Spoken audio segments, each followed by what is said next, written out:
Assalomu alaykum aziz vatandoshlar, sizlar bilan men har doimgidek usta Xurshidbek. Biz jamoamiz bilan xonadonlarga ma'lumotlarni ko'rishni qilib beramiz. Bu ishimizni Farg'ona viloyati 5 Ariq tumanida qilib bermoqdamiz. Qadrdonlar, ishlarimizni ko'rib baho berib qo'yasizlar. Qadrdonlar, ko'cha qismi mana shunaqangi 90 gradusli fasonda ideal holatda bitkazib berdik. O'ta ideal holatda chiqdi qadrdonlar. İşte sifatini ko'rib baho berib qo'yaverasizlar qadrdonlar. Bu yerda 130 ming so'mdan hamma rasxod ichida qilib bermoqdamiz. Darvoza qismiga kirib keladigan bo'lsak, darvoza qismini ham mana shunaqangi oq rang, mo'k rang, tillo rang aralashtirib qilib berganmiz. O'rtalariga esa bir donagina oynamizdan qo'yib berganmiz. Oyna kampiligimizdan qadrdon. Nimaga tekis qildalaring degan savollarga oldin bet pataloy bo'lgan ekan.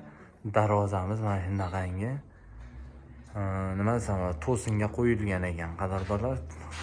Shuning uchun tekis holatda qilib berdik. Sifatini ko'rib baho berib qo'yaverasizlar. Qadrdonlar, oldi qoshlarini ham mana shunaqangi 90 gradusga qilib berganmiz.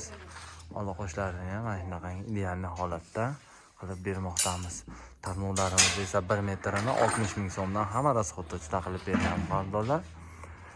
Kimgadir yoqqan bo'lsa ishimiz, bir dona like bosib, obuna bo'lmaganlar obuna bo'lib qo'yasizlar. Vodiy bo'ylab xizmat ko'rsatamiz qadrdonlar.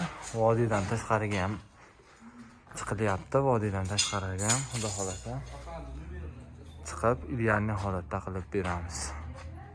Bemalol aloqaga chiqaveringlar. Sog' bo'linglar, salomat bo'linglar.